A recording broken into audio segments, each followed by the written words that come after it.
देखिए, सो आज का जो हमारा थीम है जनरल डिस्कशन ही होंगे। जनरल इश्यूज पे हम बात करेंगे और उनके प्रोबेबल सॉल्यूशंस पे बात करेंगे। गवर्नमेंट ऑफ इंडिया किन डायरेक्शन में काम कर रही है या क्या होना चाहिए। लास्ट क्लास में जो हमारा टॉपिक था एग्रीकल्चर के डिफरेंट इश्यूज के बारे में हमने बात की थी, और एग्रीकल्चर क्यों रिलेवेंट है ये भी हमने बात की थी।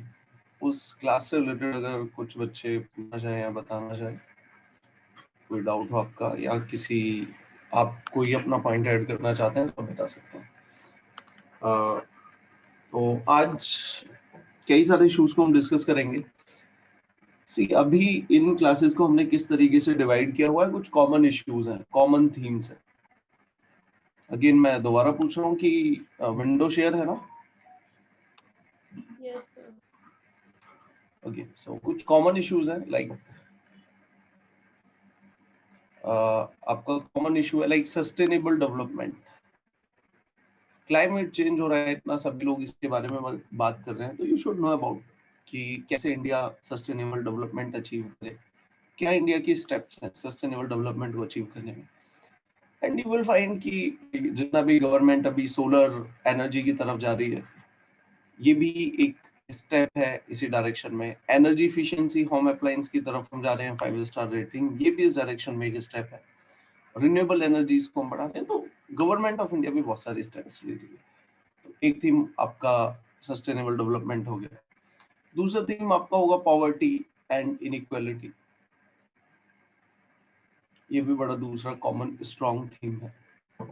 फिर आपका हो गया लाइक एग्रीकल्चर। एग्रीकल्चर के लिए क्या किया जा सकता है, डिस्कस हमने किया ही है। देन अगेन बहुत कॉमन थीम है आपका women related issue, women empowerment, gender discrimination, ये आपका एक कॉमन थीम हो गया। देन डेमोक्रेसी की क्या स्टेट है आपके देश में, कैसा चल रहा है, ये आपका फिर एक कॉमन थीम हो गया। तो ऐसे कुछ कॉमन थीम है तो आप सभी लोगों को। देन अगेन कि इंडिया का ग्रोथ रेट बढ़ाए, कैसे इंडिया इकोनॉमिक प्रोग्रेस अचीव करे। लाइक अभी प्रेजेंट गवर्नमेंट ने टारगेट दे रखा है कि by 2025 we will make India 5 trillion economy. तो कैसे हम इंडिया को एक 5 ट्रिलियन इकोनॉमी बनाएंगे, कैसे हम इकोनॉमिक ग्रोथ को इंक्रीज करेंगे कि इंडिया 5 ट्रिलियन इकोनॉमी अचीव कर सके। Although it is almost next to impossible because of COVID. COVID नहीं भी होता तो शायद तब भी डिफिकल्ट होता, बट कोविड के आने के बाद ही तो ऑलमोस्ट अब बड़ा डिफिकल्ट है।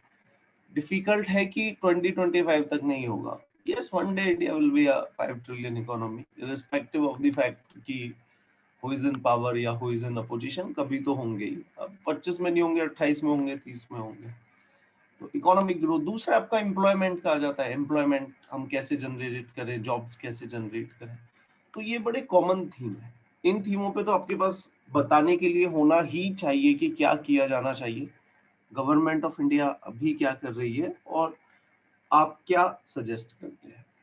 सो इसी इसी फिर कुछ स्पेसिफिक थीम्स भी हम पढ़ेंगे, लाइक एजुकेशन के बारे में पढ़ेंगे, पूरा इंडिया में क्या चल रहा है, हेल्थ सेक्टर कैसा चल रहा है इंडिया में, रूरल डेवलपमेंट के लिए क्या किया जाना चाहिए, अगेन सोशल सेक्टर है। तो वो कुछ स्पेसिफिक थीम्स होंगे जिन्हें हम डिस्कस करेंगे।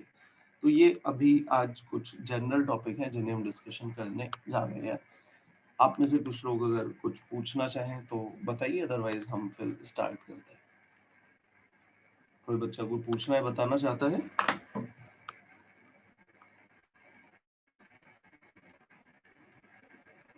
अच्छा, ये भी नहीं बताओगे कि कुछ कोई डाउट है? नहीं है, कोई नहीं। कैपिटलिज्म है, आप अगर चुप भी बैठे रहोगे तो हमें फिर भी बोलना ही पड़ेगा, बट कोई इशू नहीं। सी, तो नाउ कैसे आप पॉवर्टी को कम करें। सी, अगर आप 1950 से देखते हो, 1950 से तो अभी तक बहुत कम ऐसे देश है जिन्होंने पॉवर्टी को 100% एलिवेट कर दिया है। पॉवर्टी से पॉवर्टी 100% रिमूव कर दिया है, ऐसे बहुत कम देश है। एक देश है इनमें से साउथ कोरिया। अगर आप चाइना का भी एग्जांपल ले, चाइना को हम क्रिटिसाइज कर सकते हैं, चाइना इज नॉट डेमोक्रेटिक, बिल्कुल सही बात है। लेकिन चाइना ने ऑलमोस्ट 1 बिलियन पीपल को पॉवर्टी से ऊपर उठा दिया है। तो चाइना ने ऐसा करके दिखा दिया है, हम नहीं कर पाए हैं। बहुत कम ऐसी कंट्री हैं, साउथ कोरिया है, एक दो देश और हैं, लेस देन 5 कंट्री होंगे जिन्होंने 1950s के बाद पॉवर्टी को छोड़ा ही नहीं है। पॉवर्टी है यहाँ पे हम जो बात कर रहे हैं, see poverty is a comparative concept है। लाइक इन यूनाइटेड स्टेट्स में भी लोग रिलेटिवली पुअर होंगे, कि एक व्यक्ति के पास मर्सिडीज है, दूसरे के पास मारुति है, तो ये पुअर है, बट ये रिलेटिव पुअर है। यहाँ पे अभी हम जिस पॉवर्टी की बात कर रहे हैं वो है लोगों को मिनिमम बेसिक स्टैंडर्ड मिले, मिनिमम बेसिक स्टैंडर्ड मिले, मिनिमम एक जो बेसिक आपको नेसेसिटी है वो पूरी हो। तो इंडिया में अभी भी सारे लोगों की मिनिमम बेसिक नेसेसिटीज पूरी नहीं हो रही है, तो इस पॉवर्टी की हम बात कर रहे हैं। Okay, yes sir. Yes sir.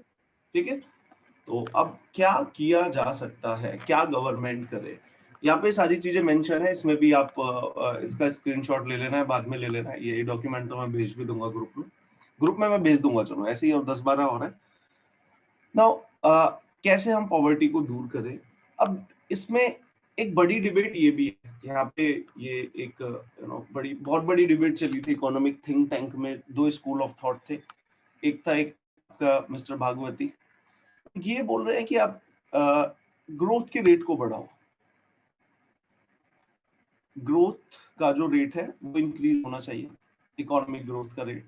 आप 5% है तो आप एस्पायर करेगी 7% के रेट से बढ़े या 8% के रेट से बढ़े, और ये जो ग्रोथ है फिर ये आपकी परकोलेट होगी बॉटम तक, और फिर आपकी पूरी इकोनॉमी ग्रो करेगी, लोगों का लाइफ स्टैंडर्ड अच्छा होगा, एजुकेशन अच्छी होगी, हेल्थ अच्छा होगा। तो अगर ग्रोथ रेट अच्छा हो रहा है, उसके साथ साथ आपका ह्यूमन रिसोर्स भी डेवलप होगा। इट्स लाइक प्रैक्टिकली ये है कि फैमिली में पापा पैसे और ज्यादा कमाए तो बच्चों की एजुकेशन अच्छी होगी, आपके पास पैसे आएंगे, आप बच्चों को अच्छी जगह पढ़ा सकते हैं, अच्छी क्वालिटी ऑफ लाइफ दे पाएंगे। लेकिन इस स्ट्रेटेजी ने काम नहीं किया बहुत सारे देशों में। तो उसके बाद अपने अमर्त्य सेन आए, तो उनका मानना दूसरा था कि आप कैपेसिटी डेवलप करें, लोगों की हेल्थ पे खर्च करें, लोगों की एजुकेशन पे खर्च करें, लोगों के स्किल पे खर्च करें। तो जब आप इन सब पे खर्च करेंगे तो उसका अल्टीमेट आउटकम होगा इकोनॉमिक ग्रोथ। तो यहाँ पे आप देखेंगे इन्होंने बोला है कि आप पहले लोगों पे खर्च करें तो इकोनॉमिक ग्रोथ आएगा। दे आर सेइंग कि जब इकोनॉमिक ग्रोथ आएगा तब आप लोगों पे खर्च करेंगे। Are you getting my point? ये एक बड़ी भागवती वर्सेस अमृत सेन वाली इकोनॉमिक डिस्कोर्स में एक बहुत एस्टैब्लिश्ड डिबेट है। अब इस पे एक बड़ा अच्छा आर्टिकल आया था, अगर आप मेरे से पूछते तो मैं बताता, अभी शायद 15-20 दिन पहले आया था, और उसमें एक इकोनॉमिस्ट ने इसको इंडियन पर्सपेक्टिव में देखा था कि क्या है, कौन सी डिबेट सही है। तो उन्होंने बोला कि सी अब पहले तो ये बताओ आप में से कितने लोगों को ये डिबेट समझ में आई कि पहले आप इकोनॉमी को अच्छा करो, उससे ह्यूमन रिसोर्स डेवलप होगा, और अमृत सेन इज सेइंग कि पहले ह्यूमन रिसोर्स डेवलप करो, उसके बाद आपकी इकोनॉमिक ग्रोथ अपने आप आएगी। ये समझ में आया अभी? यस सर समझा, लेकिन सर मेरे इन माय ओपिनियन दोनों का जो थ्योरी है वो इनकम्प्लीट है सर। अभी सुनो, ओपिनियन पे आएंगे, अभी आपकी भी ओपिनियन, पहले अमृत सेन जी की ओपिनियन को समझ ले, फिर मैं इंडिविजुअली आपकी ओपिनियन, ठीक है ना? अभी इंडिविजुअल ओपिनियन हो सकती है, ओपिनियन रखना अच्छी बात है, अभी मैं उस पे आऊंगा, पर ये डिबेट समझ में आई ना? यस सर समझा। एक व्यक्ति बोल रहा है कि आप चलो ठीक है, अब आप में यही हो जाए, आप में से कितने बच्चे किस डायरेक्शन में जाएंगे अगर यही दोनों ऑप्शन हो, मिक्स नहीं बताना है अभी, क्योंकि इंडिया में ये दोनों ही ऑप्शन है, और मतलब दोनों ही फेल हो रहे हैं। यस सर, क्योंकि दोनों का इंडिया की, सुनो ना, इंडिया की कुछ स्टेट्स है जिसमें ये भी फेल हो गया है, और इंडिया की ज्यादातर स्टेट्स में ये भी फेल हो गया है, और कुछ ऐसी स्टेट है जिन्होंने कोई सा भी मॉडल फॉलो नहीं किया, उनमें दोनों चीजें अच्छी हैं। मैं एग्जांपल दूंगा और उस आर्टिकल का भी लिंक दूंगा, तो आपकी एक बहुत जबरदस्त फाउंडेशन बन जाएगी इस टॉपिक पे। तो बताइए, आप में से सभी लोगों को बताना है, क्या लगता है, आपकी ओपिनियन क्या है, जो भी है। अब आप बताइए, जो मिस्टर अभी अपनी ओपिनियन बता रहे थे, सर अब बताइए। सर पहला थ्योरी का वो इनकम्प्लीट है, क्योंकि उसमें सर एक केस ही आता है कि कैपिटलिज्म ज़्यादा बढ़ेगा। सर ग्रोथ तो हो रही है, लेकिन वो ग्रोथ का डिस्ट्रीब्यूशन प्रॉपरली नहीं हो पा रहा है। मतलब जो अमीर है वो अमीर होता जाएगा और गरीब है गरीब होता जाएगा। ग्रोथ तो फिर भी हो रही है, लेकिन सबका मतलब पावर्टी एलिवेट नहीं हो पाएगा उसमें। और सेकंड वाले का सर प्रॉब्लम इशू ये है उसमें स्किल्स तो डेवलप हो रहे हैं और हेल्थ भी बेटर हो रही है, लेकिन उसका नेसेसरी नहीं है कि उससे है ना जॉब जॉब्स बढ़ेंगे, एम्प्लॉयमेंट बढ़ेगा और ग्रोथ होगी। इसलिए दोनों मुझे इनकम्प्लीट लगा। ओके ठीक है, तो आप बाकी बताइए सर। अरे बोलना है ना आपको, जीडी में भी तो बोलना पड़ेगा, चुप थोड़ी ना रहना पड़ेगा। और आपकी जो कुछ डाउट्स हैं, जो शायद आपकी ओपिनियन फेयर नहीं है, यहाँ पे बोलिए, सो दैट उसमें कुछ करेक्शन है, हम आपको समझा सके। सर वैसे तो दोनों को मिक्स करेंगे तभी अच्छा बन पाएगा, लेकिन अगर इन दोनों में से देखा जाए तो फिर मेरे हिसाब से वो जो एचआरडी वाला है वो बेटर है। ओके, और बताइए आप।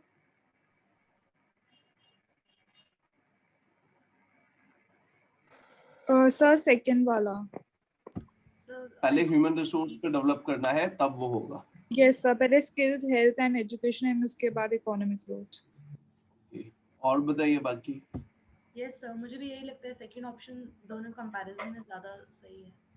ठीक है, कोई किसी बच्चे के पास यूनिक पॉइंट है, कोई डिसएग्रीमेंट है? सेम सर, जैसे हम लोग इंग्लैंड का केस, यूके का केस लेते हैं सर, उधर स्किल्स भी है लोगों के पास, हेल्थ भी अच्छा है, सब कुछ अच्छा है, फिर भी उधर अनएम्प्लॉयमेंट बढ़ता जा रहा है, लोग परेशान है। यूके, उत्तराखंड? कौन सा, सॉरी? आपने कहाँ का एग्जांपल बताया सर? सर ये यूनाइटेड किंगडम का, इंग्लैंड का सर, अभी केस जैसे वो लोग ईयू से क्यों बाहर होना चाहते हैं, क्योंकि उधर यही था, लोगों के पास स्किल्स था, सब कुछ था, लेकिन एम्प्लॉयमेंट फिर भी अनएम्प्लॉयमेंट फिर भी बढ़ रहा था।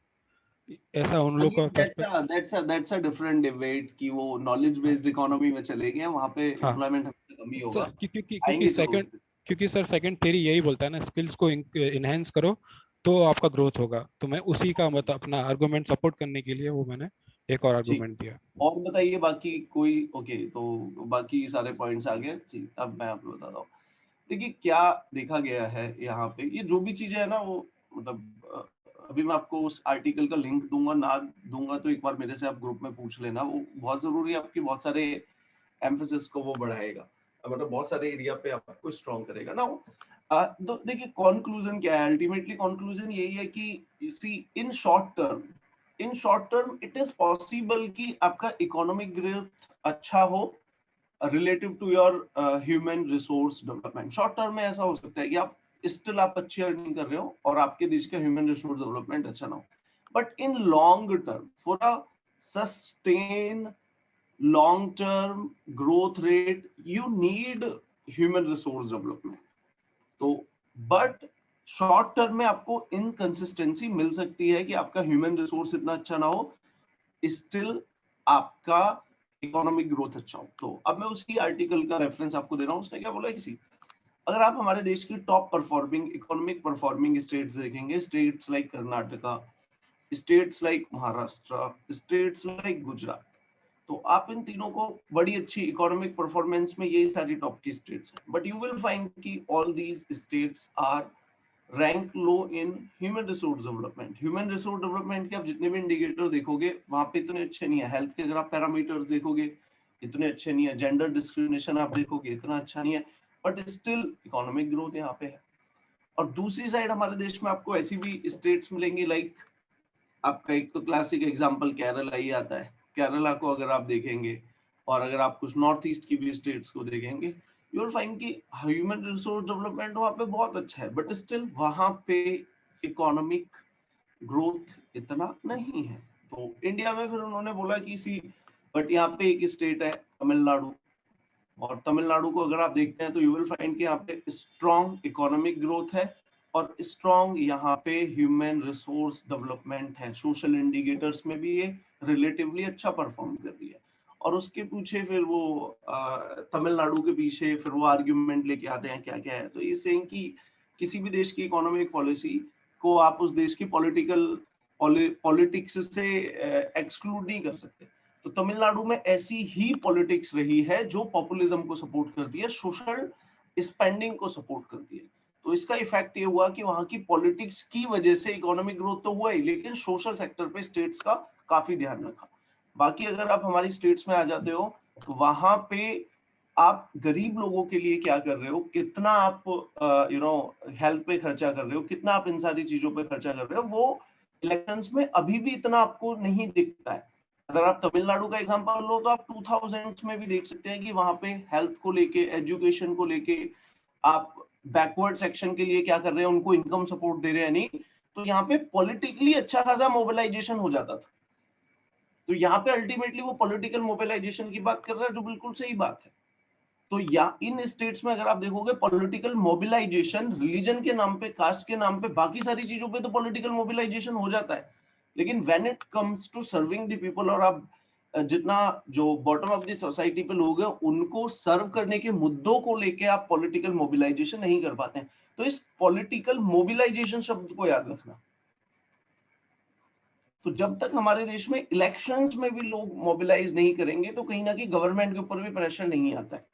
इसका मतलब ये नहीं है कि इलेक्शन में अगर ये आ गया तो पक्का हो ही जाएगा, लेकिन गवर्नमेंट के ऊपर प्रेशर बनेगा to do more. I guess कुछ आपको समझ में आया होगा। समझ में आया? कुछ पूछना है इसमें? Any doubt? Sir political mobilisation का थोड़ा और क्लियर व्यू दे सकते हैं आप?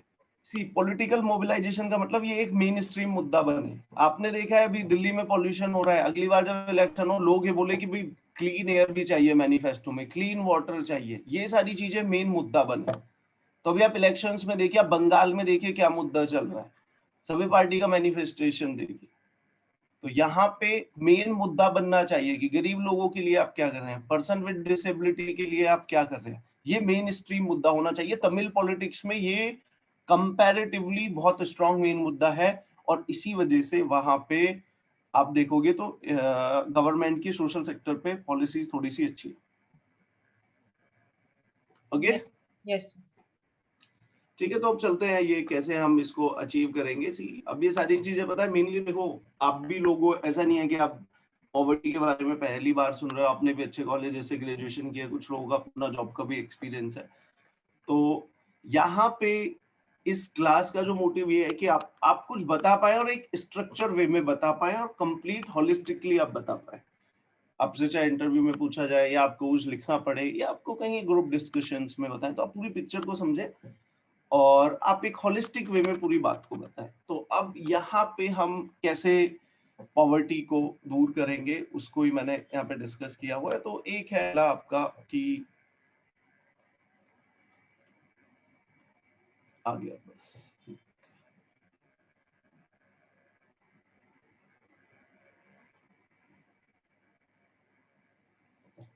ओके, देखिए पहला हमें यहाँ पे क्या करना है, पेस ऑफ ग्रोथ को बढ़ाना है।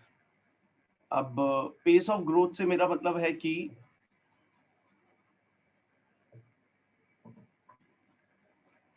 पेस ऑफ ग्रोथ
ऑटोक्रेसी और इन जहाँ पे डेमोक्रेसी नहीं होती, it is very difficult to take strong decisions. यहाँ पे आप एक डिसीजन ले लोगे, फार्मर प्रोटेस्ट करेंगे आपके कोई और लेबर वाले प्रोटेस्ट करेंगे, अपोजिशन प्रोटेस्ट करेगी, मुद्दा नहीं है तो भी मुद्दा बना जाएगा।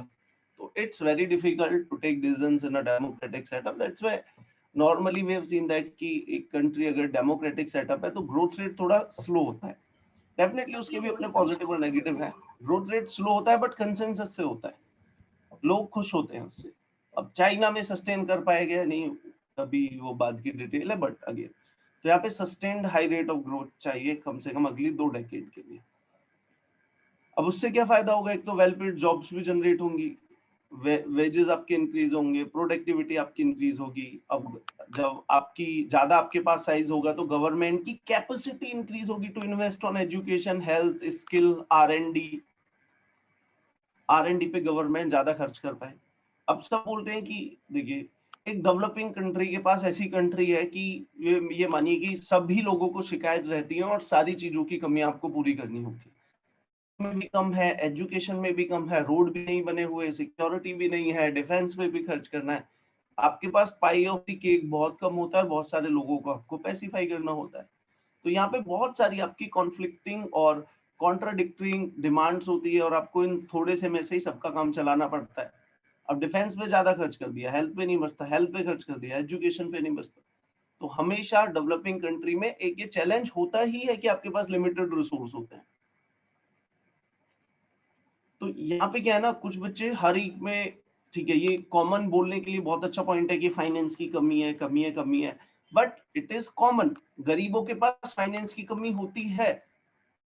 आप ये बोल दे कि फाइनेंस को बढ़ाएं, that's not a good step. पहले बताओ फाइनेंस कैसे बढ़ेगा, समझ रहे हो मैं क्या कहना चाह रहा हूँ?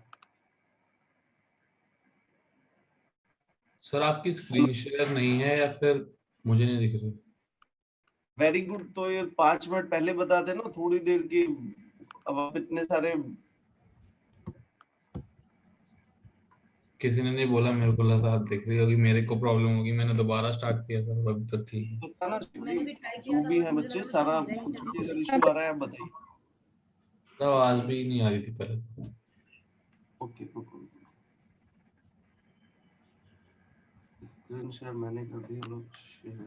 सर की पॉलिटिकल मोबिलाइजेशन बताने के बाद वॉइस भी कट हो गई थी। अच्छा, पिछले 5 मिनट से वॉइस ही नहीं आ रही है?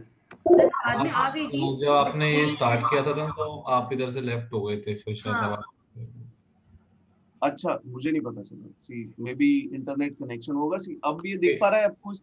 हाँ दिख रहा है सर, पेस ऑफ ग्रोथ से ही आप हाँ हाँ सर। सर आप जब चलो, पेस ऑफ ग्रोथ एक्सप्लेन कर रहे थे ना, वहां से हम मैं कर रहा हूँ, इसको समझिए। सी पेस ऑफ ग्रोथ मैंने बताया, अभी ग्रोथ रेट ये भी हमारा बहुत कम है। 5% का था कोविड से पहले, ग्रोथ रेट ही कम होता जा रहा था। तो पहले आपको, अभी गवर्नमेंट हमारी $3 ट्रिलियन की इकोनॉमी थी, गवर्नमेंट ने टारगेट लिया है कि इसको 5 ट्रिलियन बनाना है। तो यस, हमें पहले इस इकोनॉमी के साइज को ग्रो करना है। ये पहले नहीं, मतलब ये पहला, और ये नहीं है कि ये पहले करो वो बाद में करो, बट हमें एक एम्फेसिस इस इकोनॉमी के साइज को भी ग्रो करने पे देनी है। क्योंकि अभी हमारे देश की पॉपुलेशन के अकॉर्डिंग, डिमांड के अकॉर्डिंग इकोनॉमी सफिशिएंट रिसोर्स नहीं जनरेट कर पाती है कि आप डिफरेंट सेक्टर्स को आप स्पेसिफाई कर पाए उनकी डिमांड को। जैसे मैंने आपको बोला भी था कि भाई अब ये ग्रोथ रेट भी फिर सस्टेन्ड होना चाहिए, ऐसे नहीं हो कि एक साथ में हो गया। तो अभी हमें sustained rapid economic growth rate चाहिए। 9 पे आप पहुंचिए, पॉसिबल है तो 10 पे पहुंचिए। चाइना ने ऐसे करके देखा हुआ है, but definitely China is a autocratic country, decision लेना आसान होता है। सी 2010-15 का अगर आप ग्रोथ रेट देखेंगे 2010 तक का, तो चाइना का ग्रोथ रेट डबल डिजिट में भी 13-14% था। Can you imagine 13-14%? अगर हम 14% का ग्रोथ रेट अभी से अचीव कर लें तो 2025 तक हम $5 ट्रिलियन इकोनॉमी बन जाएंगे। But it's not practically possible for a democratic country, but definitely we should aspire for that. लेके चले कि कभी डबल डिजिट ग्रोथ हम पे आए। तो ग्रोथ को हमें बढ़ाना है सो दैट इससे फायदा होगा, गवर्नमेंट का रेवेन्यू इंक्रीज होगा। जितना ज्यादा आपका जीडीपी बढ़ेगी उतना ज्यादा सरकार के पास टैक्स कलेक्शन होगा, तो सरकार सोशल सेक्टर पे ज्यादा पैसे खर्च कर पाएगी। अभी सरकार पैसे खर्च भी करती है। यू विल फाइंड की ओल्ड एज पेंशन 500 रुपए हम दे रहे हैं। अब आप बोलोगे क्या होता है, सुनने में बात बिल्कुल अच्छी लगती है, कुछ नहीं होता। बट अगर हमारे देश की भी तो कैपेसिटी नहीं है कि ना कि सारे देश के लोगों को सरकार 10-10 हजार रुपए दे दे, तो सरकार बोलेगी पैसे ही खत्म हो गए सर। तो फिर डिफेंस पे भी चाहिए, रोड पे चाहिए, तो सरकार की बजटरी कैपेसिटी बहुत कम है, तो उसके लिए आपको इंक्रीज करना पड़ेगा ये सारा, तो गवर्नमेंट फिर अच्छे से खर्च करेगी, आपकी मनरेगा पे खर्च करेगी, फूड सिक्योरिटी पे खर्च करेगी, एजुकेशन पे खर्च करेगी, हेल्थ पे खर्च करेगी। तो पहला है गवर्नमेंट के पास पैसे ही आए, वो पैसा कैसे डिस्ट्रीब्यूट हो रहा है उसमें क्या कमी है, दैट्स अ सेकेंडरी। पहले तो पैसे तो आए, उससे और भी आपकी जॉब जनरेट होगी, आपको अच्छे वेजेस मिलेंगे, लोगों को अच्छे वेजेस मिलेंगे, तो भी वो अच्छी एजुकेशन उनको ले पाएंगे, सरकार नहीं दे रही तो प्राइवेट सेक्टर से ले पाएंगे, अच्छी हेल्थ सर्विसेज मिल पाएंगी, प्रोडक्टिविटी इंक्रीज होगी। एक व्यक्ति एक लेबर है, उसकी प्रोडक्टिविटी क्या है, एक थोड़ा सा और स्किल्ड लेबर हो गया, उसकी प्रोडक्टिविटी क्या है, आपने और दूसरे व्यक्ति को इंजीनियर बना दिया, अच्छे से पढ़ा हुआ है, कंडीशन है, उसकी प्रोडक्टिविटी क्या है, तो यहाँ पे आप ह्यूमन रिसोर्स में डेवलप कर रहे हो, इन्वेस्ट कर रहे हो, प्रोडक्टिविटी बढ़ रही है।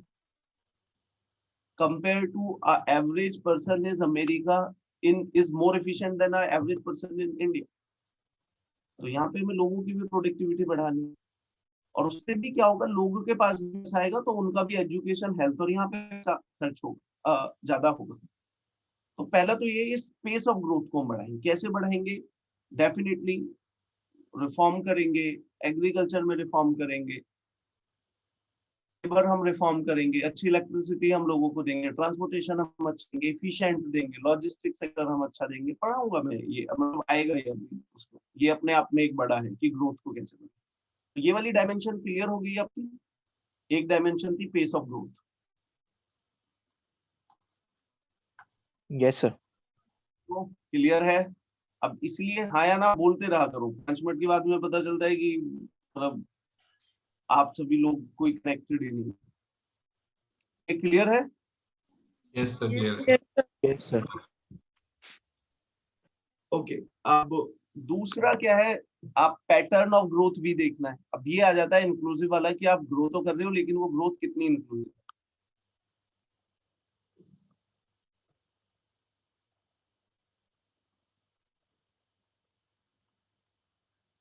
पैटर्न ऑफ ग्रोथ, अब ये पैटर्न ऑफ ग्रोथ का मतलब क्या है, देखिए अब पिछले साल लेट से आप देखिए कोविड से पहले, ये ग्रीन वाला अच्छे से हाईलाइट हो रहा है या रेड ही यूज करूँ? दिख रहा है सर। रेडी बेटर दिख रहा है ना, अच्छा रेड बेटर है, ठीक है। तो आप देखेंगे कि पहले इंडिया की ग्रोथ रेट लेट से 7%, एवरेज इंडिया 7% की रेट से ग्रो हुआ है। बट अगर आप देखेंगे आपको पता चलेगा कि 7% में क्या देश के जो 130 करोड़ लोग हैं सबकी इनकम 7% से ग्रो हुई है, सबकी फाइनेंशियल कंडीशन 7% की रेट से ग्रो हुई है? नहीं। इसमें आपको पता चलेगा कि जो इंडस्ट्रियलिस्ट है हमारे देश के टॉप, वो 30% से ग्रो हो गए, मिडिल क्लास 2% से ग्रो हुई है, और गरीब लोग तो सिचुएशन सेम है और वर्स हो गई।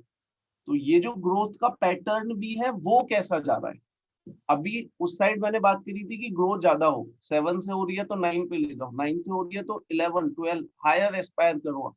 चाइना कर चुका है 15% का, बेंचमार्क सेट है आपके लिए। ऐसा नहीं है कि हिस्ट्री में किसी भी देश ने तो करा ही नहीं है, तो इंडिया कैसे करेगा? नो, कर सकते हैं, डेफिनेटली चैलेंजेस होंगे, बट अगर आप नहीं भी कर पाओ तो ये तो सी हमारे कॉन्स्टिट्यूशन में भी लिखा हुआ है कि हर एक व्यक्ति अपनी कैपेसिटी को एनहेंस करने की कोशिश करे, तो ये तो करना ही है। दूसरा एक जो 7% है, ये भी कितना इंक्लूसिव है, तो पैटर्न ऑफ ग्रोथ। तो इससे पहले मैं आगे डिस्कस करूं, सबको ये क्लियर है पैटर्न ऑफ ग्रोथ में हम क्या बात कर रहे हैं? Yes sir. नाउ अब इसमें पहली बात ये है कि ये बोल रहे हैं एग्रीकल्चर फोकस करो, बिल्कुल सही बात है। हमारे देश की देखो 50% जो पॉपुलेशन है वो एग्रीकल्चर में है, और टोटल इकोनॉमी में वॉइस ब्रेक कर रहे हैं। मुझे नेट देखिए सही चल रहा है, नहीं चल रहा है? यूट्यूब चला के देख, बस एक थोड़ी देर वेट कीजिए, नेट हाँ करके चलेगा, जस्ट चेक करके देखिए कि स्पीड कैसी है।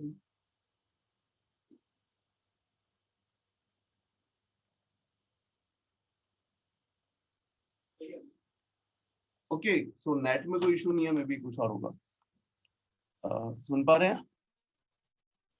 Yes yes sir. ठीक है, तो पहला आप एग्रीकल्चर पे फोकस करें। क्यों एग्रीकल्चर पे फोकस करें भाई? देश की आपकी 50% पॉपुलेशन है जो देश की टोटल इनकम में 17% कंट्रीब्यूट कर रही है बस। तो यू कैन इमेजिन कि देश के आधी जो लोग हैं वो देश की इनकम का सिर्फ 17% कमा रहे हैं। पहला तो ये इनइक्वालिटी है, वो भी उसका ग्रोथ रेट क्या है। जैसे ये एग्रीकल्चर की सिचुएशन है, अगर आप सर्विस सेक्टर की देखें तो सर्विस सेक्टर ऑलमोस्ट 55% तो इनकम में कंट्रीब्यूट करता है। ये हो गई इनकम, ये हो गई पॉपुलेशन। अगर आप सर्विस सेक्टर देखें तो 55% देश की इनकम सर्विस सेक्टर से है, और कितने परसेंट पॉपुलेशन होगी? 25-26%। तो ये देश के 25% लोग देश की 55% इनकम ले जा रहे हैं, डबल ले जा रहे हैं अपने शेयर। एग्रीकल्चर में लोग आधी भी नहीं ले जा पाते। और एग्रीकल्चर का ग्रोथ रेट क्या है? 2 या 3%। यानी कि देश की आधी, पहली बात तो देश की जो टोटल इनकम है उसमें सिर्फ 17% मिल रहा है, और उसका भी ग्रोथ रेट 2 या 3% है। तो एग्रीकल्चर पे फोकस करो। और एक ये बात मैंने बोली भी थी, ये आप ध्यान रखना, according to world development report 2008, अगर आपको गरीबी हटानी है तो मानिए 100 करोड़ की प्रोडक्शन आपकी आई सर्विस सेक्टर से, और 100 करोड़ की आपकी प्रोडक्शन आई मैन्युफैक्चरिंग से, इंडस्ट्री से, और सेम 100 करोड़ की अगर आपकी प्रोडक्शन बढ़ी एग्रीकल्चर में, तो एग्रीकल्चर से अगर 100 करोड़ की प्रोडक्शन बढ़ी, वो 3 टाइम मोर इफेक्टिव है पॉवर्टी घटाने में, compare to service, compare to manufacturing. ये बात थोड़ी समझ में है या इसमें डाउट हो तो पूछ लेना। World development report 2003 agriculture is 3 time more effective as compare to same growth from agriculture, manufacturing sector और सर्विस सेक्टर। इसमें डाउट है? ये क्लियर हुआ थोड़ा? Yes sir, clear. एग्रीकल्चर पे ध्यान दो, तो ये आपको ध्यान देना है। देन एक्सपोर्ट इंसेंटिव सेक्टर पे आपको ध्यान देना है थोड़ा सा। आप मैन्युफैक्चरिंग पे दीजिए, मैन्युफैक्चरिंग पे भी ऐसी चीजों पे ध्यान देना है जो ज्यादा, सी एक्सपोर्ट इंटेंसिव सेक्टर इन, ये सिर्फ एक्सपोर्ट की बात नहीं है, एक्सपोर्ट पे भी ध्यान दो in manufacturing sector and like tourism sector, क्योंकि ये ऐसे सेक्टर हैं। देखिए पैटर्न ऑफ ग्रोथ में दिक्कत क्या है, अगर हमारा देश 8% से ग्रो करेगा तो इस 8% का सबसे बड़ा शेयर देश की जो क्रीमी पॉपुलेशन है वो ले जाएगी, क्रीमी बिजनेस है वो ले जाएगी। कौन नहीं इसको अवेल कर पाएगा? जो आपके बॉटम में, या ऐसे सेक्टर जिनको बहुत ज्यादा, क्या मैं बोलूं, बहुत ज्यादा भी वो एडवांस नहीं है, तो आपको उन पे ध्यान देना है। वन वे और दी अदर वे, अंबानी तो आपके देश की ग्रोथ रेट 8%, वो तो 20% के रेट से ग्रो होगा ही होगा। जितने भी आप सारे के सारे इंडस्ट्रियलिस्ट को देखिए, मोस्ट ऑफ दी, क्योंकि वो अगेन वो ऐसा क्यों कर पा रहे हैं, बहुत सारे इश्यूज है, बट वो तो ग्रो करेंगे ही करेंगे। आपको उन सेक्टरों पे ध्यान देना है कि जिनमें ज्यादातर लोग जुड़े हुए हैं, गरीब लोग जुड़े हुए हैं, वो पैसे नहीं कमा पा रहे। तो आपको एक्सपोर्ट को प्रमोट करना है कहाँ पे? मैन्युफैक्चरिंग सेक्टर में और टूरिज्म सेक्टर में, क्योंकि टूरिज्म भी इकलौता ऐसा सेक्टर है, बहुत इंक्लूसिव है। आपके देश में जब टूरिस्ट आते हैं तो अगेन चाय वाला भी पैसे कमाता है, ऑटो वाला भी पैसे कमाता है, एक टूरिस्ट गाइड भी पैसे कमाता है, टैक्सी वाला भी पैसे कमाता है। तो टूरिज्म सेक्टर इंक्लूसिव है compare to a sector like की ई कॉमर्स। तो टूरिज्म सेक्टर आपका यहाँ पे तो ई कॉमर्स ही मेंशन है, ई कॉमर्स चलो दूसरा मैंने एग्जांपल दे दिया, बट लाइक की हाई टेक सेक्टर आप लिए, जो एजुकेशन में जितने भी स्टार्टअप आ रहे हैं, लाइक बायजूस आगे बढ़ रहा है, तो बायजूस इतना आपका इंक्लूसिव नहीं होगा जितना टूरिज्म सेक्टर। तो टूरिज्म सेक्टर पे ध्यान देना है आपको, एमएसएमई पे ध्यान देना है, medium small and micro enterprises. Textile sector, sir textile को मत भूलना, टेक्सटाइल सेक्टर जहाँ पे वुमेन की बात है, 80% जो लेबर फोर्स है वो वुमेन की बात है, टेक्सटाइल सेक्टर पे आप बात कीजिए। और दूसरा क्या है, लेबर इंटेंसिव है, लेबर इंटेंसिव सेक्टर है। तो इंडिया के पास अब कैपिटल इंटेंसिव सेक्टर में तो हम कॉम्पिटिट कर नहीं पाते हैं, टेक्नोलॉजी इंटेंसिव में भी हम नहीं कर पाएंगे। अब लेबर तो फ्री की है, लेबर तो बहुत है हमारे यहाँ पे, इवन चाइना से भी अगर आप हमारे यहाँ पे देखेंगे तो रेट 40% है, 40% पॉपुलेशन एवरेज वेज रेट है इंडिया में, चाइना से भी कम है। तो लेबर इंटेंसिव सेक्टर को आप इंडिया में ला सकते हो, लाइक टेक्सटाइल हो गया, लेदर हो गया, फूड प्रोसेसिंग हो गया, इलेक्ट्रॉनिक में भी थोड़ा सा लेबर इंटेंसिव है, तो यहाँ पे ध्यान दीजिए। और इनकी मार्केट सिर्फ इंडिया में ही मत खोजिए, आप एक्सपोर्ट में भी इनका प्रमोशन कीजिए। तो एग्रीकल्चर पे आप ध्यान दीजिए, आप मैन्युफैक्चरिंग पे ध्यान दीजिए, टूरिज्म पे ध्यान दीजिए, टेक्सटाइल पे ध्यान दीजिए। इनसे क्या होगा, देश की जो बॉटम पॉपुलेशन है, जो लोअर मिडिल क्लास है, उसकी पॉकेट में सीधा पैसा जाएगा, और उसकी पॉकेट में सीधा पैसा जाएगा तो जो आपकी ग्रोथ है वो मोर इंक्लूसिव होगी। Now empowerment of vulnerable section, अब आपके वल्नरेबल सेक्शन जो भी है उनका एम्पावरमेंट करो। कौन वल्नरेबल सेक्शन है आपके? अगेन एससी हो गए आपके, एसटी हो गए आपके, पर्सन विद डिसेबिलिटी आपके हो गए, सीनियर सिटीजन हो गए। तो इन सारे लोगों को आपको एम्पावर करना है। क्यों एम्पावर करना है? सो दैट ये अपनी डिग्निफाइड वे में एक अच्छी लाइफ जी सके। नाउ सोशल मोबिलिटी करनी है, ये भी चलो ठीक है। देन सोशल सेफ्टी नेट हम इनको प्रोवाइड करें। इंडिया में अगर आपको ये भी पता चलेगा कि भाई जितने भी हमारे देश में लोग हैं, हेल्थ, एक बार अगर फैमिली में हेल्थ क्राइसिस आ जाए तो 55% ऐसे पुअर लोग हैं कि डेट लेना पड़ता है उनको, और डेट लेना पड़ता है तो दोबारा से फिर वो पॉवर्टी की विशेष साइकिल में चले गए। डेट लिया है, डेट को पे इंटरेस्ट पे करना पड़ेगा, और वो भी मनी लेंडर से लिया है, इंटरेस्ट पे करने के लिए फिर डेट लेना पड़ेगा, और एक बार इस डेट के चक्कर में पड़ गए तो फिर वो स्पाइरल इफेक्ट होके यहीं फंस जाते हैं। तो आप इनको सोशल सेफ्टी नेट दें। कैसे देंगे? आप इनको इंश्योरेंस कराएं। फार्मर्स को कैसे? तो इट्स लाइक एमएसपी को अब यहाँ पे आप पॉजिटिव बोल सकते हैं एमएसपी के लिए कि MSP is also a social safety net for farmers. कि कुछ भी हो जाए, अगर आपने एग्रीकल्चर में इतना पैसा लगाया, सारी इन्वेस्टमेंट लगाई है, एट द एंड आपको पैसे गारंटेड मिलेंगे। तो it is also a safety net for farmers. और जब तक आप दूसरा सेफ्टी नेट प्रोवाइड नहीं करा रहे वल्नरेबल सेक्शन को, इस सेफ्टी नेट को विड्रॉ करना इज रिस्क। और ऑल्दो गवर्नमेंट ने कुछ ऐसा किया नहीं है कि सेफ्टी नेट को विड्रॉ किया, बट जस्ट आपको एक इसका बता रहा हूँ। देन अगेन इंश्योरेंस आप बढ़ाए, इंश्योरेंस पेनिट्रेशन आप बढ़ाए। अब इंश्योरेंस है भी, आयुष्मान भारत, हेल्थ में आपको इंश्योरेंस दे रहे हैं, ओल्ड एज में आपको पेंशन दे रहे हैं, बहुत सारी स्कीम है। और इसमें ऐसा नहीं है, बहुत ही कम, 1 रुपए पर डे पे आपको मिल रहा है, 1 रुपए पर मंथ पे आपको मिल रहा है। तो गवर्नमेंट यहाँ पे पेंशन आप इनको दें, मिनिमम वेजेस को करें। Minimum wages is also social safety net. मिलते ही नहीं है। अगर आप बैकवर्ड स्टेट में है, दिल्ली में भी कितना है, शायद 15-16 हजार इन्होंने मिनिमम वेजेस करा है, 12-13 हजार होगा, बट बहुत सारे लोगों को उससे कम पे एम्प्लॉयड किया जाता है। सुन रहे हैं आप सभी लोग? Yes Yes, sir. sir.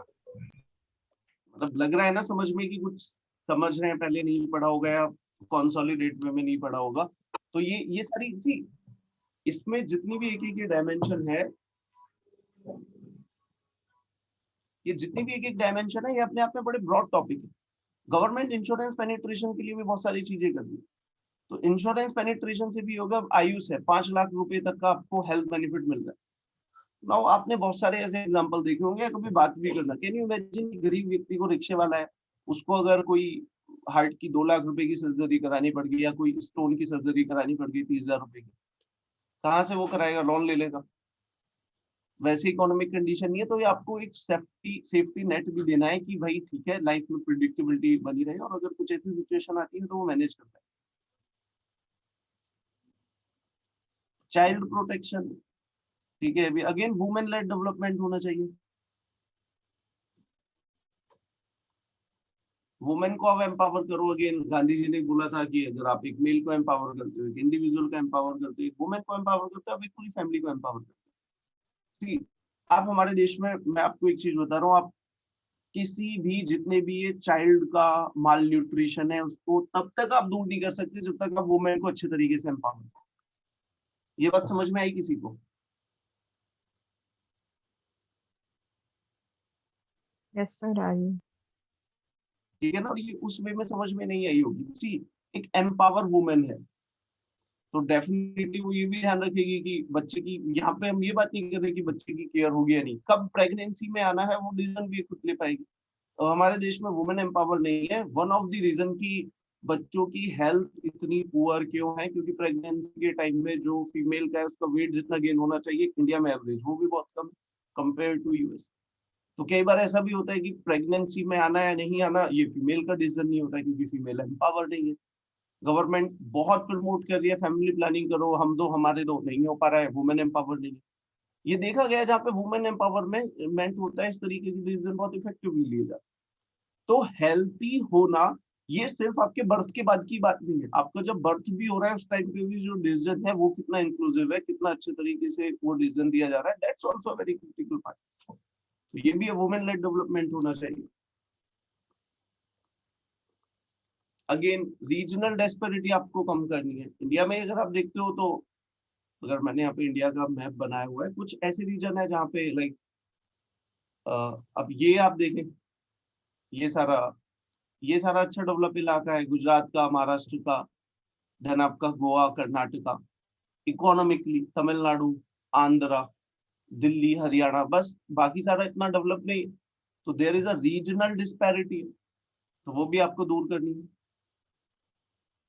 And environmentally भी आपको सस्टेनेबल होना है। अब इन्वायरमेंटली सस्टेनेबल, कोई बोलेगा सर इसको तो बहुत वीक पॉइंट है, नहीं सर ये सबसे स्ट्रॉन्ग पॉइंट है। इन्वायरमेंटली अगर आप सस्टेनेबली ग्रो नहीं करोगे, जो सबसे नेगेटिव इम्पैक्ट पड़ेगा वो गरीबों पे पड़ेगा, पुअर पे पड़ेगा। अंबानी को फर्क थोड़ी ना पड़ रहा है, हाई मिडिल क्लास को फर्क थोड़ी ना पड़ रहा है। अगर आपके घर में ऑडी है, फर्क टेम्परेचर 50 पहुंचे, -50 पहुंचे, फर्क ही नहीं पड़ रहा, आपको तो कभी कुछ फील ही नहीं होता है। कोविड भी आ रहा है तो आप देखिए दोबारा लॉकडाउन की बात चल रही है, तो आप किसी बिल्कुल अमीर आदमी से बात करें तो उसके लिए लाइफ ज्यादा प्रायोरिटाइज है, पैसे नहीं है। किसी भी गरीब से बात करें, अभी अपना ही फीडबैक लेके देखें तो उनकी हार्ट बीट ऊपर हो रही है कि आप कैसे पैसे खाएंगे। तो इन्वायरमेंटली भी अगर आप सस्टेनेबल नहीं है, कुछ भी हो रहा है, एयर पॉल्यूशन हो रहा है, वाटर पॉल्यूशन हो रहा है, हम सब तो आरओ का प्योरीफाइड पानी पी रहे हैं, उनको फिर वो मिल रहा है, उनकी हेल्थ खराब होगी तो उनपे डुअल बर्डन है। तो इन्वायरमेंटली सस्टेनेबल चाहिए। तो ये था कि ग्रोथ के पैटर्न को हमें बढ़ाना है। पहला वाला जो हमने बात की कि कैसे हम ग्रोथ के पैटर्न को बढ़ाएं। ग्रोथ ऐसी हो कि ग्रोथ ही ज्यादा हो, उससे गवर्नमेंट के पास पैसे वैसे आएंगे। और दूसरा है कि ग्रोथ का पैटर्न ऐसा हो कि वो ही इंक्लूसिव हो, वो ही अपने लोगों को साथ साथ लेके चले। यहाँ पे पैटर्न अच्छा करो और यहाँ पे पेस बढ़ाओ और फिर आप अच्छी गवर्नेंस दो लोगों को। कैसे आप अच्छी गवर्नेंस दोगे? कम्युनिटी पार्टिसिपेशन होना चाहिए। देखो पॉलिसी तभी बने जितने ज्यादा लोग हैं जो बेनिफिशियरी हैं, वो ही आके अपना फीडबैक कि हमें ये पॉलिसी चाहिए। तो पॉलिसी मेकिंग में अच्छा पार्टिसिपेशन हो कम्युनिटी का, it is a good governance. Evidence based policy making हो। हमारे देश में बहुत हद तक ऐसी पॉलिसी चलती थी कि सरकार ने एक पॉलिसी बनाई, लेके आगे EYZ स्कीम, काम नहीं कर रही और पैसे दे दो, काम नहीं कर रही और पैसे दे दो, शायद लोगों को कुछ और चाहिए। तो ऐसी पॉलिसी बनाओ जो प्रूव्ड हो चुकी है एविडेंटली कि इसने इफेक्टिव रिजल्ट दिया है। So this is one of the example कि आप ये बोले sir evidence based policy making होनी चाहिए, but you should also have certain example, तब आप बता पाए जैसे सर ये। जैसे भी आप देखिए बिग डेटा आ रहा है, इंफॉर्मेशन टेक्नोलॉजी है, बिग डेटा आ रहा है सरकार के पास। अब डेटा को एनालाइज करके यू कैन फाइंड कि किस स्कीम ने कैसा अच्छा रिजल्ट दिया था और फिर उस स्कीम को हम बने। मॉनिटरिंग करना चाहिए अच्छे से। मॉनिटरिंग से क्या होता है, अभी जो कमियां हैं पॉलिसी में तो एकदम से फीडबैक पहुंच जाता है, टाइम में ही कोर्स करेक्शन हो जाता है। अभी सभी लोग आप पढ़ रहे हो, मैं हर क्लास के बाद आपसे पर्सनली हर एक व्यक्ति को मॉनिटर करूँ, आपने क्या सीखा है क्या नहीं सीखा है, मुझे फीडबैक दो। तो अगर मैं ये फीडबैक ले रहा हूँ, इससे होगा क्या, मैं आपको अगले दिन कोर्स में बता दूंगा कि आपकी ये कमियां रही हैं, कोर्स करेक्शन हो जाएगा। मैं आपको 2 महीने बाद बताऊंगा, अब आप बोलोगे सर एग्जाम बेकार है, तो फिर कोर्स करेक्शन नहीं होगा। तो सारी पॉलिसीज का मॉनिटर अच्छे से होना चाहिए, तो सो दैट कोर्स करेक्शन हो सके। Then again convergence and coordination. I hope कि अब आप कैसे हम पॉवर्टी को दूर करें, ग्रोथ इंक्लूसिव कैसी हो, अब इन्हीं डायमेंशंस को और एक्सपेंड करके आप बहुत सारी बातें बोल सकते हो। 2-3 मिनट कर रहे हैं मैं इस पर्टिकुलर उस पे, if you want to ask anything.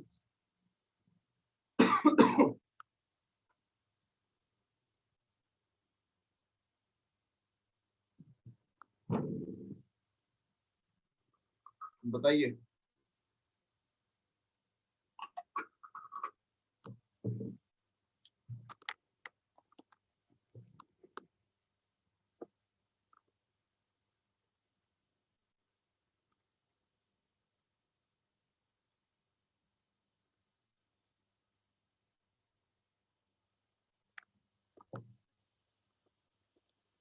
Clear है?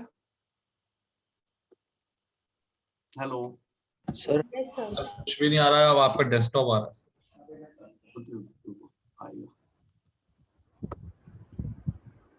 अब आ रहा है? नहीं सर।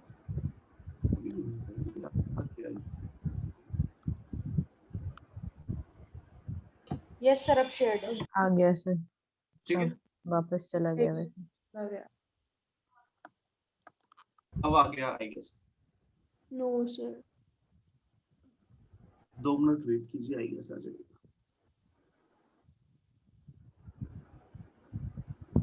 ठीक है, ये आपको समझ में आया अभी? थोड़ा सा केस कैसे हम पॉवर्टी से डील करेंगे या इंक्लूसिव ग्रोथ कैसे हो? सर एक डाउट था, एक क्वेरी थी सर एक्चुअली। सर जो गवर्नमेंट की स्कीम्स होती हैं जहाँ पे I mean direct benefit transfer होता है, उससे सर मतलब पॉवर्टी इरेडिकेशन तो होता है, बट सर वो इकोनॉमी पे कोई इफेक्ट नहीं डालता होगा क्या? सर वो भी देखिए, आप कैसे पॉवर्टी दूर करें उसकी 2 अप्रोच है नॉर्मली। Okay sir. तो एक अप्रोच है आपकी कि आप एंटाइटलमेंट दे, दूसरी है एम्पावरमेंट दे। एंटाइटलमेंट की आप इस देश में हो, गरीब हो, तो आपका ये हक है, आपको फ्री में राइस मिल जाएगा, आपके अकाउंट में कुछ पैसे डाल देंगे, दिस इज एंटाइटलमेंट। इससे आप उस व्यक्ति की कोई कैपेसिटी डेवलप नहीं कर रहे। दूसरी है कैपेसिटी डेवलपमेंट अप्रोच, कि आप उस बच्चे को स्किल दे, उसको एजुकेशन दे, वो खुद ही पैसे कमाए, सरकार के ऊपर डिपेंड ना रहे। नाउ बोला तो ये जाता है कि दोनों आप एक पॉलिसी को अडॉप्ट कर सकते हैं, बट ऐसा होता नहीं है अभी तक। अकॉर्डिंग टू बीजेपी कि कांग्रेस एंटाइटलमेंट आपको दे रही थी, हम एम्पावरमेंट कर रहे हैं। हम आपको एंटाइटलमेंट नहीं दे रहे हैं, हम कैपेसिटी आपकी डेवलप कर रहे हैं। हम स्किल लेके आ रहे हैं, आपको अच्छी हेल्थ दे रहे हैं, एजुकेशन दे रहे हैं, आपको पानी दे रहे हैं, आपको बिजली दे रहे हैं। तो ये सारी इनेबलिंग प्रोविजंस है जिनसे आप अच्छा कुछ कर पाए। तो दोनों ही बातें ठीक है, बट हमको दोनों को ही लेके चलना है। एक इतने गरीब है कि वो 10 दिन सर्वाइव ही नहीं कर पाएंगे, 1 महीना खाना भी नहीं आता। यू आर एक्सपेक्टिंग कि तुम्हारे बच्चों को एजुकेशन तो दे रहे हैं, ये बच्चा एक दिन IITN बनेगा तब सिचुएशन सुधरेगी, तब तक तो शायद फैमिली सर्वाइव ही ना कर पाए। तो आप डायरेक्ट उसको एंटाइटलमेंट भी दे सकते हैं और लॉन्ग टर्म के लिए उसकी कैपेसिटी भी बिल्डअप आप कर सकते हैं। अब आप एंटाइटलमेंट कैसे देते हैं, उसके सबसे इफिशिएंट तरीका जो आया है वो है DBT, डायरेक्ट खाते में डालना। वो सबसे इफिशिएंट तरीका है। Okay sir. तो इट्स गुड कि आप DBT उनको दे रहे हैं, गरीब लोगों को, बट अल्टीमेट ऑब्जेक्टिव ये शॉर्ट टर्म के लिए सही है। जब भी हम किसी को भी DBT दे रहे हैं, it's good for short term. लंबे समय में तो हमें उनकी कैपेसिटी डेवलप करनी है, so that they can earn their own living. Okay sir. समझ में इस मेरी बात से एग्री करते हैं? देखिए मैं जो भी सर बोल बट रहा हूँ, एक चीज था कि उसके एंटी कोई बात है तो वो जरूर बोले। सर क्या ये डिसीजंस जो DBT के हैं ये पॉलिटिकली मोटिवेटेड नहीं होते हैं, मतलब आर सर दे? ये हमारे देश में सारे डिसीजन पॉलिटिकली मोटिवेटेड होते हैं। पॉलिटिकली मोटिवेटेड होना it's not bad. Okay sir. Politically decision को मोटिवेट होना इट्स नॉट बैड, ठीक है। बट ये है कि आप लोगों को एम्पावर करें कि वो सही तरीके के एजेंडा को सेटअप कर सकें। पॉलिटिकली डिसीजन का मोटिवेट होना बुरा नहीं है। तमिलनाडु का एग्जांपल देख लो, वो है कि गरीब लोगों के लिए प्रो बहुत ज्यादा पॉलिसीज थी, क्योंकि वहां का पॉलिटिकली ऐसा एटमॉस्फेयर था। अभी हमने लाइक पॉलिटिक्स को हम बोलते हैं, अगर मैं हमने इंडिया के इस करंट एग्जांपल से मैं बोल रहा हूँ, कोई पॉलिटिक्स आप शब्द कोई नेगेटिव बना दिया, बट ये एक अच्छा फील्ड है, अच्छा सब्जेक्ट है, सबको पार्टिसिपेट करना चाहिए। बट क्योंकि हमारे यहाँ के एक्सपीरियंस ऐसे रहे तो इसको हम नेगेटिवली लेते हैं। पॉलिटिकली इंटरफेरेंस बोलते हैं। अब सुनिए, एक DM से पूछा गया, उनसे इंटरव्यू में पूछा गया कि सर पॉलिटिकल इंटरफेरेंस होता है या नहीं होता है। अब तुमने पॉलिटिकल इंटरफेरेंस सुना तो डिफैक्टो ही तुमने बोल दिया कि ये नेगेटिव है, एकदम से इमेज ही ऐसी बनी। बट ऐसा नहीं है, वो लोगों के रिप्रेजेंटेटिव है। एक MLA 50,000 लोगों को रिप्रेजेंट करता है। वो 50,000 लोग अपनी शिकायतों को एडमिनिस्ट्रेशन के पास लेके ना जा पाए, लेकिन अपने जिसको वोट दिए उसके पास तक लेके जाते हैं। तो उसने बोला कि पॉलिटिकल इंटरवेंशन इज गुड। वो लोग रिप्रेजेंटेटिव है लोगों के, उन बातों को लेके आते हैं। हाँ, अगर वो गलत मुद्दों को भी उठा रहे हैं, हमारे पास एक ब्रॉड फ्रेमवर्क है, उसको वायलेट करके हम काम नहीं कर सकते। बट वो लोगों के रिप्रेजेंटेटिव है, उन्हें सुनना होगा वो किन मुद्दों को लेके आते हैं। और अगर ज्यादा लोग उन मुद्दों में बिलीव करते हैं तो भाई बात माननी पड़ेगी, ठीक है। तो political interference as a philosophy it's not bad. It's like कि इंडिया के एग्जांपल बुरे थे, इसलिए अब हमको वो नेगेटिव लगता है। Okay, yes sir. और कोई बच्चा कोई और अगेन पहले भी मैं इस तरीके की डिस्कशन वाली बातों में बोल सकता हूँ। आपको जो मैं बता रहा हूँ, अगर आपकी 10% ऊपर नीचे थॉट्स यही हैं, इट्स गुड। अगर आपको लग रहा है कि आप मेरी बात से ज्यादा ही कुछ 10% ऊपर नीचे ज्यादा ही अगर आप अप्रिशिएट कर रहे हैं, ज्यादा ही बिल्कुल आप एंटी है, तो उन बातों को लेके आइए। ये मैं आपको जो भी बातें बता रहा हूँ पीछे बहुत रैशनल लॉजिकल पढ़ के तभी बातें आपके पास में आ रही है। अगर आपको किसी पे भी लगता है कि ये ऐसा नहीं होना चाहिए, आप पूछ सकते हैं। Okay, yes sir. ठीक है, ये मुझे याद दिला देना, वो मैं आर्टिकल मुझे भी ढूंढना पड़ेगा कब का है, बट वो बड़ा अच्छा आर्टिकल था। आई गेस मैंने सेव किया हो तो मैं भेज दूंगा आपको। इंडिया में ही क्या था ये दोनों अप्रोच में, पहले इकोनॉमिक डेवलपमेंट की तरफ जाए या फिर पहले एचआरडी की तरफ जाए।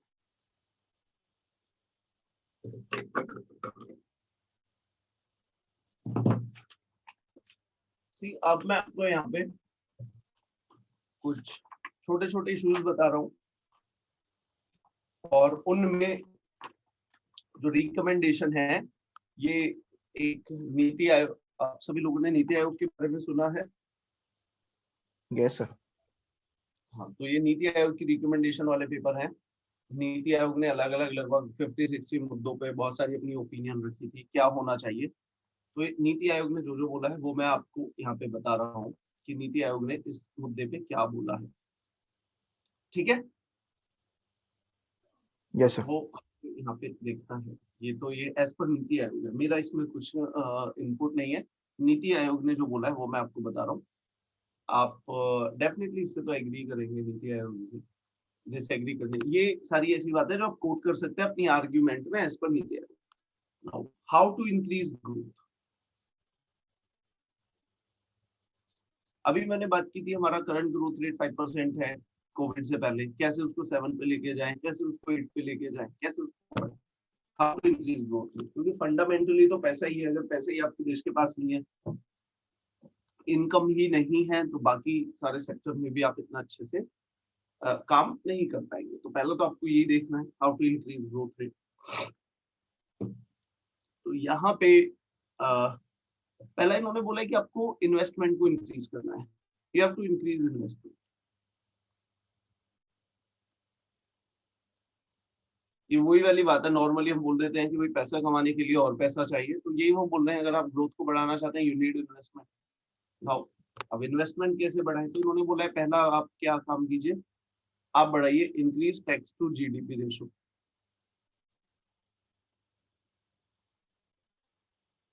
अगर आप हमारे देश में देखेंगे तो कितना टैक्स आता है जीडीपी के कंपैरिजन में, सिर्फ 17% आता है। तो हमारे देश की जीडीपी है 3 ट्रिलियन की, उसका 17% सरकार के पास पैसा कलेक्ट होता है। अगर आप यहाँ पे चाइना देखें 20% है, यूएस देखें 25% है और यूएस ऑलरेडी कम है, यूरोप देखें तो ऑलमोस्ट 35% है। और आप जितनी भी स्कैंडिनेवियन कंट्रीज को देखेंगे, नॉर्वे, फिनलैंड, डेनमार्क, यहाँ पे 50% है। अब अगर कोई भी एक बच्चा या कोई भी व्यक्ति कंपेयर कर रहा है कि sir the kind of service Norway, Finland, Denmark में मिलती है, इंडिया में क्यों नहीं मिल रही, तो वो फाउंडेशनली ही थोड़ा सा उसकी आर्ग्यूमेंट वाइड है। वहां पे जितने भी देश की प्रोडक्शन है 50% सरकार के पास टैक्स चला जाता है, इंडिया जैसे देश में से 17%। You can not expect more than what you have paid for. Tax तो आप देते नहीं हो, सरकार के पास पैसा जाता नहीं है, फैसिलिटी आपको चाहिए यूएस वाली कि मेरे घर से ही बोइंग 747 टेक ऑफ करे और सीधा कहीं और लेके जाए, तो ऐसा नहीं होता है। वी हैव टू इंक्रीज, सरकार के पास टैक्स कलेक्शन होना चाहिए, तभी सरकार आपको सर्विसेज देगी। उतने में सरकार कितना इफिशिएंटली दे सकती है वो हर सरकार को कोशिश करना चाहिए, बट फंडामेंटली आपको ये बढ़ाना है, टैक्स टू जीडीपी रेशो बढ़ाना है। इंडिया में कम है, और ये मैं दोनों का बता रहा हूँ। 11% सेंट्रल गवर्नमेंट का है, 7% सारे राज्यों का है, तो 17-18% के करीब सरकार के पास इकट्ठा होता है, जो कम है, ये आपको बढ़ाना है। सरकार के पास पैसा ज्यादा है, इन्वेस्टमेंट बढ़ेगी, एक स्टेप ये हो गया। दूसरा स्टेप है घर से पैसा नहीं है, बाहर से मंगाइए, increase FDI, foreign direct investment. और फॉरेन आपके देश में कब आते हैं, जब पॉलिसी अच्छी होती है, पॉलिसी स्टेबल होती है। मोदी जी ने बोला था फेसबुक में जब मार्क जकरबर्ग के साथ उनका इंटरव्यू था कि please invest in India because in India we have 4D। पहले 3D उन्होंने बताए थे, अब एक 4D ऐड कर दिया। पहला D था इंडिया में डिमांड है, इंडिया में अगर कोई भी व्यक्ति इन्वेस्टमेंट, क्योंकि फॉरेन इन्वेस्टर है, वो आपके देश से प्यार नहीं है कि इस देश में आके हमें कुछ करना है जब तक उनको रिटर्न नहीं मिलेगा। सो वी नीड डिमांड, आपके देश में डिमांड है, देन आपके देश में डेमोक्रेसी है। डेमोक्रेसी मतलब रूल ऑफ लॉ है, और भी बहुत सारी चीजें रूल ऑफ लॉ है। चाइना की तरह नहीं है कि गवर्नमेंट कभी भी रूल चेंज कर दे अपने फेवर में, ऐसा नहीं है। चाइना में अगर तुम जाके देखोगे, चाइना की जो ऑटोमोबाइल इंडस्ट्री है उसने सबकी कॉपी बना रखी है। कैन यू इमेजिन कि जैसी आपकी एक रेंज रोवर आती है, सेम रेंज रोवर की कॉपी करके वहां के डोमेस्टिक मैन्युफैक्चरर बना देते हैं, सेम कॉपी करके पूरी कार ही नाम चेंज कर देते हैं, ग्रिल चेंज, और वहां के रूल बोल रहे हैं कि ये वैलिड है, कुछ गलत नहीं किया।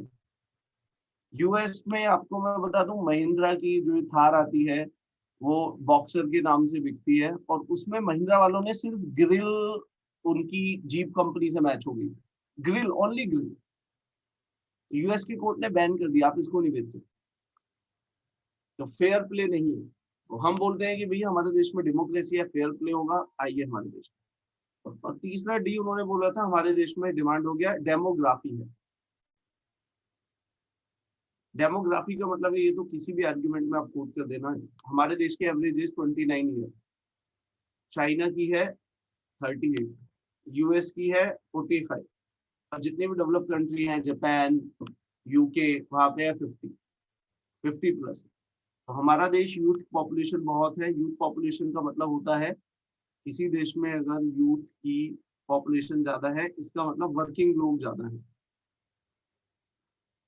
और डिपेंडेंसी कम है। डिपेंडेंसी कम, सीनियर सिटीजन कम है, ये सरकार के ऊपर डिपेंड होते हैं, ये लोग कम है। इन लोगों को हेल्थ केयर सर्विस चाहिए, पेंशन चाहिए, ये लोग कमाने वाले हैं, टैक्स पेयर है।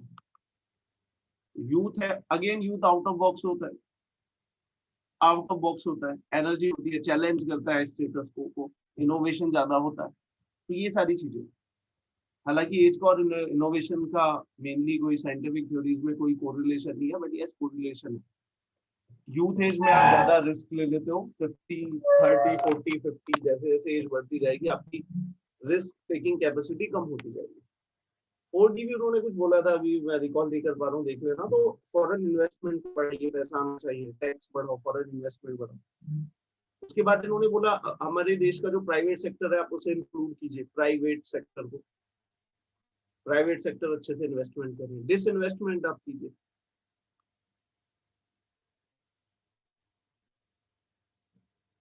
ये डायमेंशन क्लियर होगी कैसे हम इन्वेस्टमेंट को बढ़ाएंगे। Hello, yes sir, yes sir. कोई और नया पॉइंट ऐड करना चाहेंगे आप?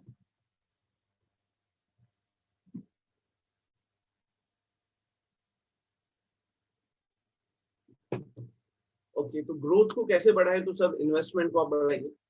सिर्फ मैं फर्स्ट पे लिख रहा हूँ, इसका मतलब ये नहीं है सबसे मोस्ट इंपोर्टेंट पॉइंट है, सारे मोस्ट इंपोर्टेंट पॉइंट है, वो आप जैसे भी बोलना चाहें। दूसरा है फिर आपका कि हम प्रमोट करें एक्सपोर्ट को, एक्सपोर्ट को प्रमोट करें और मैन्युफैक्चरिंग को प्रमोट करें। सिर्फ नॉर्मली जो एक्सपोर्ट होता है वो मैन्युफैक्चरिंग का ही होता है, तो मैन्युफैक्चरिंग को अगर आप अच्छा करेंगे अपने आप एक्सपोर्ट बढ़ेगा, और एक्सपोर्ट मैन्युफैक्चरिंग का ही होगा नॉर्मली। लाइक चाइना का अगर आप गुड्स का, मैन्युफैक्चरिंग गुड्स का एक्सपोर्ट देखेंगे, चाइना का $350 बिलियन है, चाइना का $35 billion compare to 320 of India. 1/10 भी नहीं है जितना चाइना एक्सपोर्ट करता है, वो सारा चाइना से ही मैन्युफैक्चर होता है। चाइना की लोगों को नौकरियां मिलती है, चाइना की गवर्नमेंट को टैक्स मिलता है, तो आपको इसको बढ़ाना है। तो अब यू कैन से कि सर ठीक है, ये तो हमें भी पता है ये बढ़ाना है, अब इसको करेंगे कैसे, हाउ टू डू दैट, तो इसके लिए अलग अलग स्टेप्स है गवर्नमेंट। अब ये शब्द आपको समझ में आए या नहीं, इफिशिएंट लॉजिस्टिक करना है।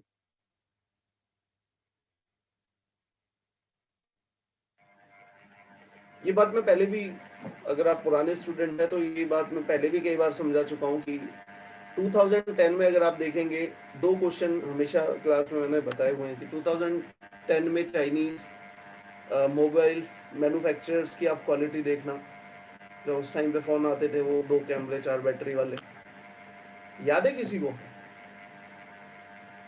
Yes sir. 2010 के चाइनीज फोन करोल बाग से मिलते थे, बड़े सस्ते सस्ते। और आज अगर आप देखेंगे 2020 के चाइनीज फोन, तो इन्होंने इतना बड़ा क्वालिटेटिवली जंप कैसे लिया, एक तो ये बात। दूसरी बात ये कि हमारे देश के टॉय भी हो गए, वो भी चाइना से ही मंगा रहे हैं। हमारे देश के बहुत बेसिक गुड्स भी है, एक आपको कप प्लेट भी आ रहा है, वो भी चाइना से ही आ रहा है, जो टेक्नोलॉजी इंसेंटिव नहीं है। तो क्या उसके पीछे रीजन है? इतनी बड़ी टेक्नोलॉजी थोड़ी थोड़ी ना आ रही है। आप एक प्लास्टिक की बोतल भी चाइना से इम्पोर्ट होके आ रही है, तो उसमें आपने कौन सी बड़ी टेक्नोलॉजी लगा दी है? वो व्यक्ति चाइना में बना रहे हैं और ऑलरेडी वे चाइना से एक्सपोर्ट यहाँ पे कर रहे हैं, स्टिल कॉस्ट इफेक्टिव है। तो उसमें बहुत सारी डायमेंशन है। एक ये भी है कि आपका लॉजिस्टिक इफिशिएंट नहीं है। तो लॉजिस्टिक सेक्टर, लॉजिस्टिक क्या होता है? ए पॉइंट से बी पॉइंट तक ले जाने में। अब उसमें चाइना में कॉस्ट बहुत कम आती है, हमारे देश में डबल ट्रिपल आती है। तो इसको लॉजिस्टिक को इफिशिएंट कीजिए। उसके बाद लेबर लॉज अच्छे करो, लेबर लॉज रिफॉर्म करो। हो गए हैं, ऑर्डिनेंस पास हो गया है, लेबर रिफॉर्म आप कीजिए। और उसके बाद अगेन मेक इन इंडिया आ गया है, मैन्युफैक्चरिंग पे फोकस कीजिए। स्टार्टअप इंडिया आ गया है, यहाँ पे आप फोकस कीजिए। स्टार्टअप इंडिया इज लाइक कि जो भी लोग आउट ऑफ बॉक्स आइडिया के साथ आते हैं उनको आप प्रमोट कीजिए, क्योंकि वो इफिशियंसी लेके आते हैं, नए प्रोडक्ट लेके आते हैं। और आप एक्सपोर्ट को प्रमोट करना है तो भाई साउथ ईस्ट एशिया पे ध्यान दीजिए। साउथ ईस्ट एशिया और ईस्ट एशिया, मैं इन्हीं दोनों में क्यों करने की बात कर रहा हूँ, क्योंकि देखो चाइना कोई आपके पास अपॉर्चुनिटी है ही नहीं। यूएसए प्रोटेक्शनिस्ट होता जा रहा है, ईयू भी प्रोटेक्शनिस्ट होता जा रहा है। यूएस में तो बोल ही दिया डोनाल्ड ट्रम्प ने, one China first policy. Joe Biden भी ऐसे ही घूम रहे हैं। ईयू तो खुद डिसइंटीग्रेट हो रहा है। तो वर्ल्ड में भी जो प्लेस चाइना ने एक्वायर किया था ना, वही गोल्डन मीन पे चाइना ने फर्स्ट रनर एडवांटेज मिल गई। सिर्फ ग्लोबलाइजेशन 1991 के बाद में प्रमोट हुआ था, चाइना ने उसको पूरा एक्सप्लॉइट कर दिया। अब वो एडवांटेज आपके पास नहीं है। इट्स लाइक कि जो इंडिया के पहले यूट्यूबर्स थे, पहले कितना भी क्रैप कंटेंट डालते थे तो उसको भी लोग सुनने वाले मिल जाते थे, क्वालिटी पे डाल दो तो भी लोगों को परवाह नहीं। वो उस टाइप पे बड़ा था, तो वो चाइना को मिल चुका है। अब यूएसए और यहाँ पे नहीं है, तो दूसरी मार्केट्स पे फोकस कीजिए सो दैट एक्सपोर्ट बढ़े। तो ये आप तो पहले इन्वेस्टमेंट पे ध्यान था, दूसरा मैन्युफैक्चरिंग को बढ़ाओ, ट्रांसपोर्टेशन में आप अच्छा कीजिए। तो अगेन और भी इसकी बहुत सारी डायमेंशन हो सकती है। ये एज पर नीति आयोग है।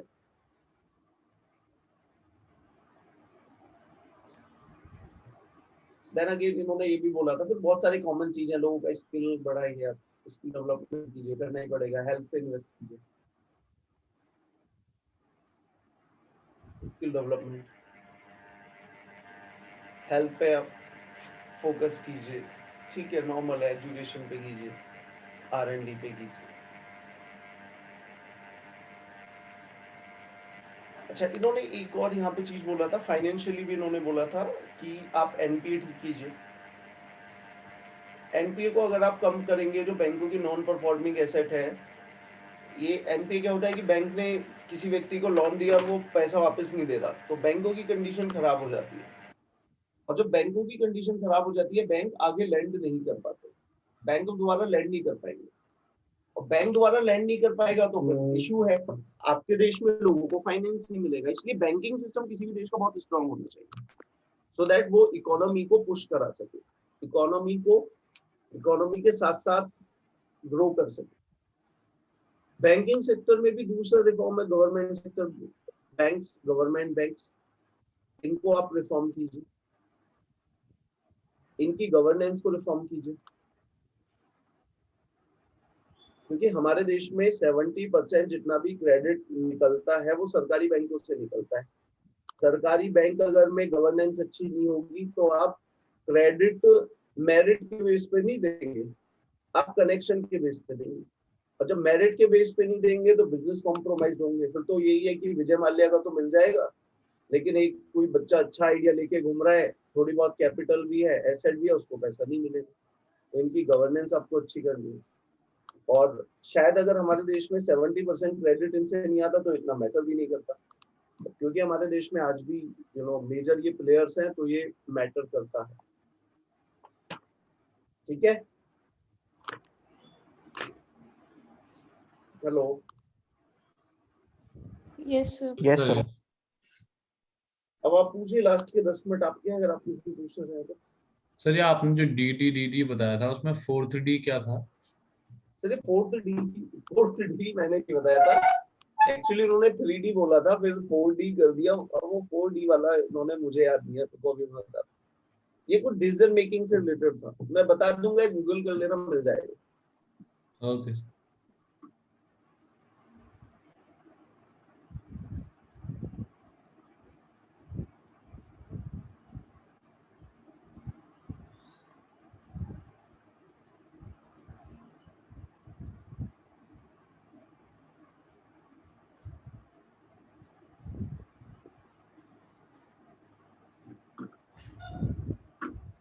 और आप पूछना चाहते हैं, कोई और डाउट हो किसी बच्चे को पर्टिकुलर किसी पॉइंट पे, आप कोई क्वेश्चन पूछना चाहे?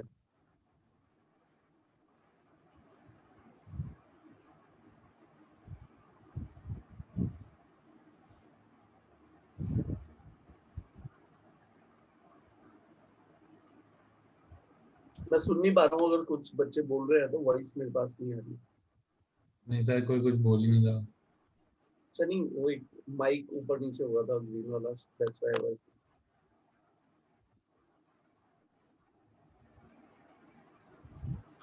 ठीक है, तो आज के लिए इतना ही है, और वो आर्टिकल मैं आपको शेयर कर दूंगा जिसमें था, इन्होंने एनालाइज किया था, एक और मुझे देखना पड़ेगा कि नहीं 10-15 दिन पहले आया था, 15-20 दिन पहले द हिंदू में आया था, मेन आर्टिकल था, और मैं आपको शेयर कर दूंगा, जिसमें यही था कि तमिलनाडु ने कैसे दोनों चीजें अचीव की हैं, high economic growth along with high social development.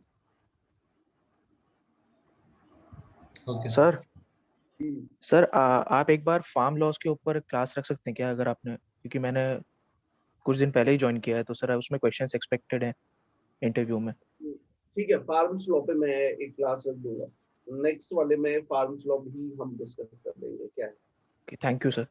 ठीक है, एग्रीकल्चर का भी है, एमएसपी एपीएमसी क्या है, एमएसपी क्या है, एपीएमसी क्या है, ये डिस्कस कराना है, तो नेक्स्ट क्लास जो भी होगी 1-2 दिन के बाद, उसमें एक टॉपिक आपका फार्म लॉ और एपीएमसी और एमएसपी होगा। Thank you sir.